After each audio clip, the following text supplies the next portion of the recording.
নিত্য নতুন ব্রেকফাস্টে রোজ কী বানাবেন সেটা কিন্তু একটা চিন্তার ব্যাপার, যেটা বানানোও সহজ হবে, খেতেও সবার ভালো লাগবে আর একটু অন্যরকমও হবে। আর তাই আজকে আমি আপনাদের করে দেখাবো হেলদি একটা ব্রেকফাস্টের রেসিপি। আর এটা শুধু ব্রেকফাস্টে নয়, আপনারা চাইলে কিন্তু বাচ্চা থেকে বড় সবার টিফিনেও এটা দিয়ে দিতে পারে। আর রেসিপিটা আজকে আমি আপনাদের সিমুই দিয়ে বানিয়ে দেখাবো। তাহলে চলুন রেসিপিটা শুরু করা যাক।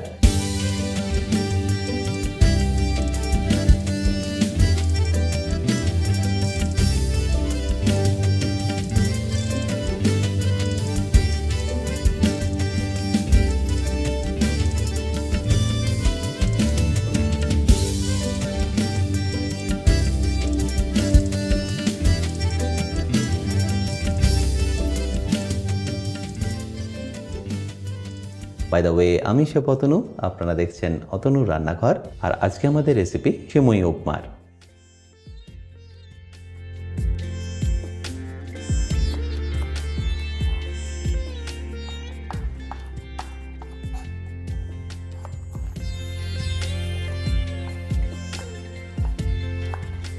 আমি এখানে রেসিপির জন্য ভেজিটেবলগুলো আগে থেকেই কেটে নিয়েছি। আর ভেজিটেবলের মধ্যে আমি এখানে কেটে নিয়েছি পেঁয়াজ, গাজর, বিনস, তারই সাথে আলু আর একটু ঝালের জন্য কাঁচা লঙ্কা, আর সব শেষে ধনেপাতা। এবার রেসিপিটা বানানোর জন্য আমি একটা কড়াই নিয়ে গ্যাসটাকে অন করে নিচ্ছি। আর কড়াইটা একটু গরম হয়ে গেলে আমি এতে দিয়ে দেবো সেমইটা। আমি এখানে 1.5 কাপ সেমই নিয়ে নিয়েছি, যেটা ওজনে 150 গ্রাম। এবারের মধ্যে আপনারা কোনো কিছু না দিই এইভাবে এটাকে আপনারা ড্রাই রোস্ট করে নেবেন। লো টু মিডিয়াম ফ্লেমে এটাকে ড্রাই রোস্ট করতে আপনাদের সময় লেগে যাবে ধরুন 3 থেকে 4 মিনিট মতো। নুডলস না বানিয়ে এই রেসিপিটা একবার ট্রাই করে দেখতে পারেন সেমই দিয়ে, খেতে কিন্তু অসাধারণ হয়। আর যেটা আগেই বললাম, বাচ্চা থেকে বড় এটা সবাইকে কিন্তু আপনারা সার্ভ করতে পারেন।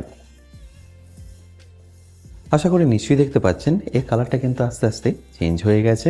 এইভাবে রোস্ট করে নিলে দেখবেন এর টেস্টটা দারুণ সুন্দর আসে। যখন এইভাবে কালারটা চলে আসবে তখন এটাকে তুলে নিন।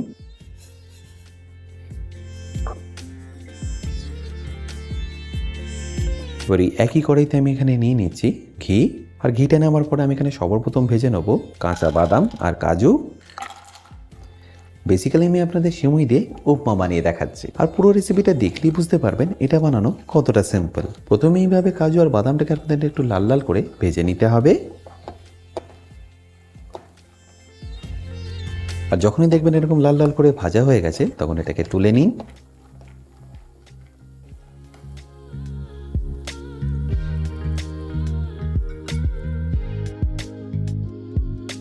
পরে একই ঘিতে আমি দিয়ে দেবো 1 চা চামচ কালো সর্ষে, আর তারই সাথে 1 চা চামচ গোটা জিরে। তারপর একবার ভালো করে মিশিয়ে নিই আমি এখানে দিয়ে দিচ্ছি কাঁচা লঙ্কা। বাচ্চাদের জন্য যদি আপনারা বানান তাহলে সেক্ষেত্রে আপনারা ঝালটা একটু বুঝিয়ে দেবেন। আর কাঁচা লঙ্কা দেওয়ার পরে আমি এখানে দিয়ে দেবো কারি পাতা। আর কারি পাতাটা দেওয়ার পরে আমি এখানে দিয়ে দেবো পেঁয়াজ।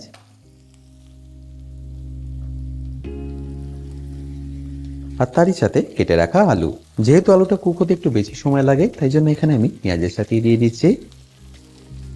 আর তারপরে পেঁয়াজের সাথে রেখে ভালো করে ভেজে নিচ্ছি। এই পেঁয়াজ আর আলুটা আপনারা ভেজে নেবেন এখানে মিনিমাম 1 থেকে 1.5 মিনিটের জন্য মিডিয়াম টু হাই ফ্লেমে।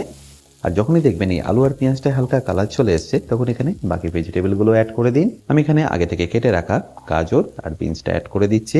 কড়াইশুঁটিটা যেহেতু আমি ফ্রোজেন নিয়েছি তাই সেটাকে আমি পরে ব্যবহার করব। বাট আপনারা যদি ফ্রেশ কড়াইশুঁটি নিয়ে নেন সেক্ষেত্রে আপনারা এই স্টেজে কিন্তু ব্যবহার করতে পারেন। আর ভেজিটেবলগুলো দেওয়ার পরে 2 থেকে 3 মিনিট এটাকে আপনাদের এইভাবেই কুক করে নিতে হবে। আর ভেজিটেবলটা যখন একটু কুক হয়ে যাবে তখন এখানে অ্যাড করে দিন মশলা। মশলার মধ্যে সর্বপ্রথম আমি এখানে দিয়ে দিচ্ছি 1 চা চামচ হলুদ গুঁড়ো। তারই সাথে দিয়ে দিন 1 চা চামচ ধনে গুঁড়ো। চাইলে এখানে আপনারা অল্প একটু গোলমরিচও অ্যাড করতে পারেন। তারপর দিয়ে দিন 1 চা চামচ চিনি আর অবশ্যই স্বাদ মতো নুন। ব্যাস, এবার এটাকে ভালো করে আপনাদের মিশিয়ে নিতে হবে। আর ভালো করে মেশানো হয়ে গেলেই দিয়ে দিন এখানে পরিমাণ মতো জল। আর তার আগে অবশ্যই একবার চেক করে নেবেন হলুদের কাঁচা গন্ধটা যেন একদম চলে যায়। আমি এখানে 1.5 কাপ সিমইয়ের জন্য নিয়ে নিচ্ছি 3 কাপ জল। মানে যতটা সিমই নেবেন তার ডবল আপনাদের এখানে জল অ্যাড করতে হবে। আর জলটা দেওয়ার পরে ফ্লেমটাকে আপনারা একদম হাই করে দিন আর এটাকে ভালো করে একবার ফুটিয়ে নিন। আর যখনই দেখবেন জলটা এইভাবে ফুটে গেছে তখন এখানে দিয়ে দিন সিমইটা।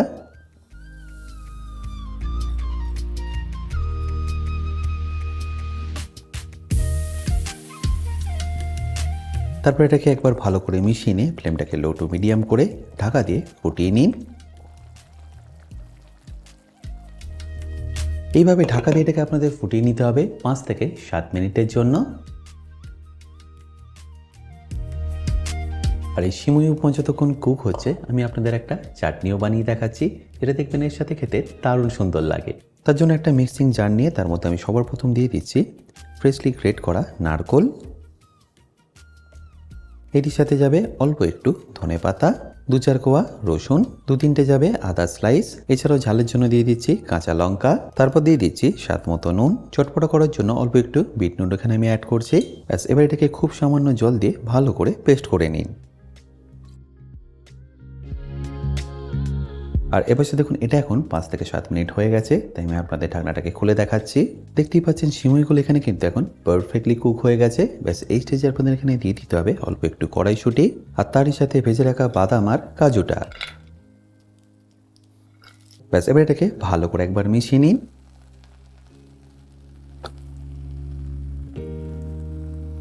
দেখতেই পাচ্ছেন কতটা ঝুরঝুরে হয়েছে, বাট যে ময়েশ্চারটা আছে সেটাও কিন্তু চলে যাবে। তার জন্য আপনাদের গ্যাসটাকে বন্ধ করে এইভাবে এটাকে ঢাকা দিয়ে রেখে দিতে হবে আরও 5 থেকে 7 মিনিটের জন্য।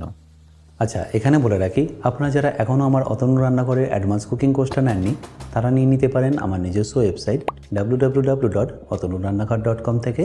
এই কোর্সটা মেনলি রেস্টুরেন্ট স্টাইল খাবারের ওপর।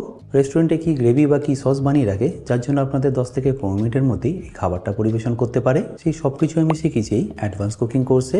এই কোর্সের লিঙ্ক আমি যদিও ডিসক্রিপশন বক্সে দিয়ে রেখেছি, তাও বলে রাখি কিনতে যদি আপনাদের কোনো রকম অসুবিধা হয় আমার সাথে এই হেল্পলাইনে যোগাযোগ করতে পারেন। চাটনিটা পেস্ট করে নেওয়ার পরে আমি এখানে আপনাদের একটা তরকাও বানিয়ে দেখাচ্ছি এর। আর তরকাটা বানানোর জন্য আমি এখানে একটা তরকা প্যান নিয়ে গ্যাসটাকে অন করে নিচ্ছি। আর তারপর তাতে দিয়ে দিচ্ছি 1 থেকে 1.5 চা চামচ সাদা তেল। আর তেলটা একটু গরম হয়ে গেলেই আমি এখানে দিয়ে দেবো 1 চা চামচ কালো সর্ষে, 1/2 চা চামচ দিয়ে দিচ্ছি চানা ডাল, 2টো যাবে শুকনো লঙ্কা, আর তারই সাথে কয়েকটা কারি পাতা। তারপর এটাকে ভালো করে একবার মিশিয়ে নিয়ে ডাইরেক্টলি দিয়ে দিন চাটনির মধ্যে।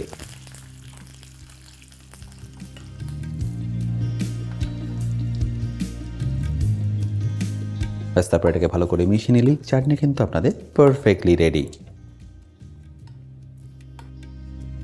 আর এরপর দেখুন উপমাটা কিন্তু এখানে পারফেক্টলি রেডি হয়ে গেছে। আর একটু রেস্টিংয়ে রাখার পরে দেখুন এটা কতটা ঝরঝরে হয়েছে। ব্যাস, এবার এটাকে ফাইনালি ফিনিশ করুন অল্প একটু লেবুর রস আর ফ্রেশলি কাট ধনেপাতা দিয়ে। ব্যাস, এবার ফাইনালি এটাকে মিশিয়ে নিয়ে গরম গরম পরিবেশন করুন চাটনির সাথে। আশা করি সিম্পল রেসিপিটা আপনাদের নিশ্চয়ই ভালো লেগেছে। আর যদি ভালো লেগে থাকে অতি অবশ্যই কিন্তু আমাকে কমেন্টে জানাতে ভুলবেন না।